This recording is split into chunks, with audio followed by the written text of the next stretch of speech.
Eh bien bonjour à tous, on se retrouve une nouvelle fois à Lyon, place Bellecour, dimanche 15 août et cette fois-ci c'est Robert Lucas qu'on arrive, qui arrive tout juste du Passo Stelvio. Donc il est parti le 1er juin avec le reste du groupe depuis Lyon. Il avait fait le prologue et il est passé par tous les checkpoints et ça fait aujourd'hui un total de 77 jours d'aventure. Donc bonjour Robert. Voilà, réaction à chaud, comment te sens-tu après tous ces kilomètres? Bon, on sait que toi, tu avais déjà fait beaucoup de voyages seul à vélo musculaire en Amérique du Sud, en Australie, etc. Il me semble que c'était une de tes premières grandes expéditions à vélo solaire. Donc, comment est-ce que tu as ressenti cette différence? Est-ce que tu es satisfait dans l'ensemble? Est-ce que tu as certaines déceptions à certains égards? C'est mon tout premier voyage véritable à vélo solaire. Ouais. Et donc, avec le Covid, je n'avais pas trop testé, donc je suis assez content de ce que j'ai pu faire. Je n'ai pas eu de problème technique vraiment important. Et physiquement, je me sens bien en fait.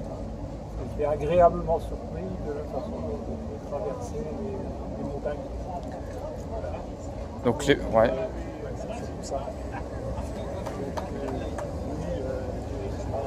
Assez soulageant dans l'ensemble? Oui, c'est assez soulageant. Je m'attendais, d'après les échos que j'avais eus, je m'attendais par exemple que Stelvio soit vraiment difficile, alors qu'en fait,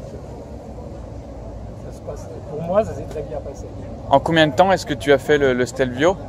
En fait, je l'ai fait en 2 fois. J'ai fait la première journée, j'avais visiblement pas assez d'énergie dans la batterie pour aller tout en haut. Je suis resté à mi-parcours, il y a un camping à Trafeuil où j'ai essayé de charger, oui. Mais les nuages sont arrivés, donc on m'a empêché de vraiment charger suffisamment pour monter en haut. Donc j'ai campé là. Le lendemain matin, il faisait beau et la météo était très bonne, donc j'ai commencé à monter, j'ai chargé, j'ai continué à monter jusqu'à l'hôtel là-haut. J'ai chargé avec le soleil et ça m'a permis de monter tout en haut. Restaurant, j'ai encore chargé. Ouais. Et dans la descente, j'ai encore chargé dans la descente parce que mon vélo permet de régénérer les batteries. Donc à la fin, j'étais vraiment le soir, la batterie était vraiment complètement pleine. D'accord. Et les montées, c'est pas très difficile. La difficulté pour moi, c'était plutôt la technique. Pour prendre par exemple les virages à droite qui sont très serrés, les virages à gauche, il faut pas aller trop vite, au contraire. Il faut laisser la puissance. Et le trafic, c'est beaucoup de motos. Et si tu devais faire une moyenne, combien est-ce que kilomètres tu as pu faire par jour environ? J'ai calculé 132 km par jour. Ouais. Donc ces jours-là, par exemple, c'était peut-être nettement moins. Oui. Et je suis allé jusqu'à 180, j'ai jamais dépassé 180. Ça correspond bien, j'étais parti sur une idée de 150, et en fait, D'accord. Et donc tu as beaucoup voyagé sur d'autres continents et bon, c'était peut-être la première fois que tu faisais un tour d'Europe de cette façon-là. Comment est-ce que tu as vu l'Europe sous un autre œil? J'avais déjà fait un tour d'Europe plus court en fait, en oui. 2 mois, en France, Allemagne, République tchèque et retour par le nord de l'Italie, par la Slovénie et le nord de l'Italie. C'est une amplitude différente et on voit beaucoup plus de pays, de façons de vivre différentes lorsqu'on va vraiment dans l'est de l'Europe. D'accord. La Pologne, la Roumanie sont différents. Ouais. Est-ce que tu as eu une belle surprise en particulier sur le parcours? Un endroit, des paysages qui t'ont... Les paysages, j'ai beaucoup aimé les Carpates d'abord. Oui. Traverser les Carpates, même si c'était un peu court, je regrette un peu, j'aurais pu en faire un peu plus dans les Carpates. De plaine en Roumanie, j'aurais peut-être pu remplacer.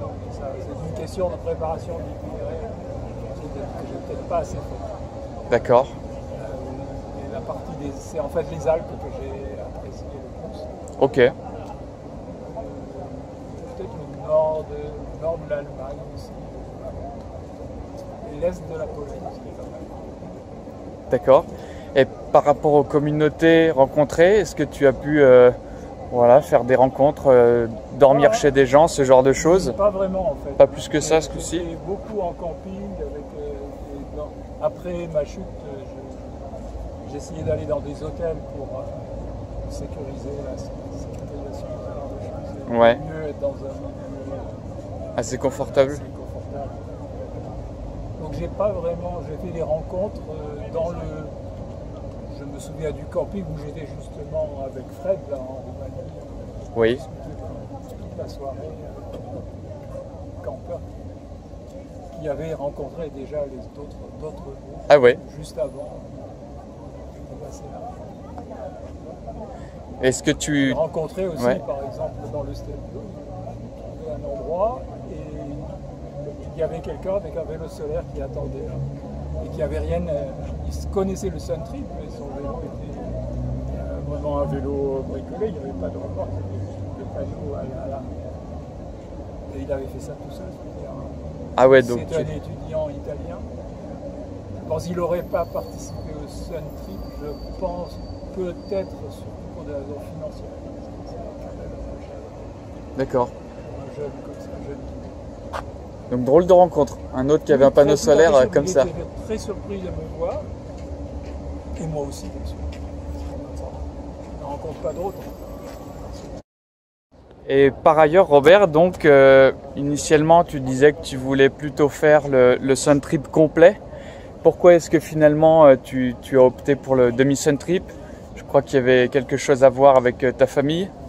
Oui, en fait, j'ai toujours l'intention de recevoir mon petit-fils et sa maman d'ailleurs à la maison.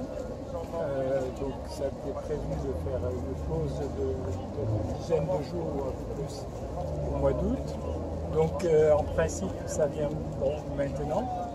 Et après ça, ça me met un point de redémarrage vers la fin du mois d'août. Et donc les délais sont trop courts pour terminer le Suntrip au mois de septembre dans le délai des 100 jours qui sont partis.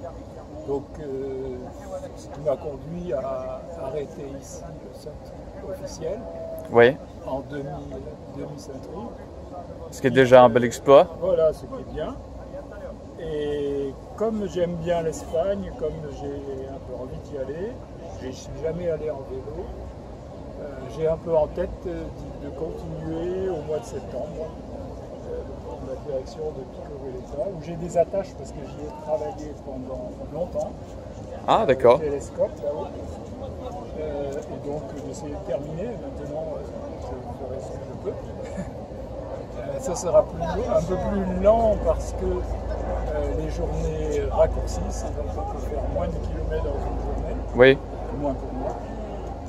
Mais enfin, j'ai quand même un peu envie d'essayer, c'est pas 100% sûr. Comme je sais qu'il y en a d'autres qui ont arrêté pour des raisons semblables, c'est-à-dire pris par les délais, qui n'ont peut-être pas non plus de contraintes de reprise de travail, etc. Si jamais quelqu'un est intéressé, je peux s'y retrouver. À plusieurs pour faire cette boucle-là. Ouais, pourquoi pas, effectivement. Il fera moins chaud en plus en septembre. Ouais.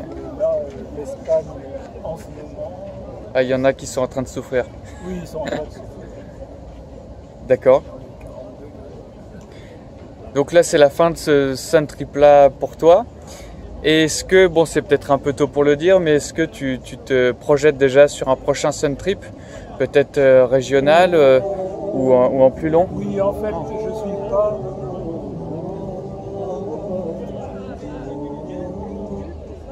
Oui, on t'écoute, Robert. Oui, en fait, donc je suis pas. J'ai jamais été motivé vraiment par le côté compétition, en fait. Oui. Donc, ce qui m'intéresse, c'est d'apprendre à utiliser le vélo solaire, comment le gérer pour des voyages à vélo, en fait, qui m'intéressent. J'ai bien apprécié le prologue. Oui. Donc, les projets qui existent de centres régionaux m'intéressent, en particulier la Corse, Oui. l'Espagne, surtout les Pyrénées, Espagne, là, ça m'intéresse aussi. Ou Bretagne, ou ou... Bretagne, ou même même régionaux dans d'autres pays en fait. Hein. Ouais. Chose très intéressante, moi j'avais un peu en tête en fait, parce que la Grèce, qui à mon avis est très adaptée parce qu'il fait beaucoup de soleil, et il y a des dénivelés qui sont assez importants, il y a du relief, donc je ne serais jamais allé en vélo musculaire, Oui. mais en vélo solaire électrique. Je pense que la Grèce est quelque chose qui ça pourrait fonctionner. Le sud de l'Italie évidemment aussi. En tout cas, si tu as aimé un petit peu les récifs montagneux, l'année prochaine, il y a le Sun Trip Tour des Alpes, en allant jusqu'à Innsbruck en Autriche, donc pourquoi pas? Pourquoi pas, oui, bien sûr. À l'approche de l'été, Ouais. à voir. Oui, en fait, j'avais vu, il y avait une option, quand on passe au passé, l'option que personne n'a prise, c'est de descendre en Suisse, parce que c'est la troisième possibilité, le troisième accès au passé. Donc, descendre en Suisse et aller à Lyon directement. Ce que n'ont pas fait les amis suisses. Ils sont allés jusqu'à Barcelone. Ouais. D'accord. Donc ça fait partie des possibilités. Ok. Je ne ferai probablement pas un grand centre en mode compétitif. C'est pratiquement sûr. Est-ce que tu as un petit mot de la fin sur cette aventure? Quelque chose un remerciement à quelqu'un ou alors un conseil à donner, quoi que ce soit? J'ai pas de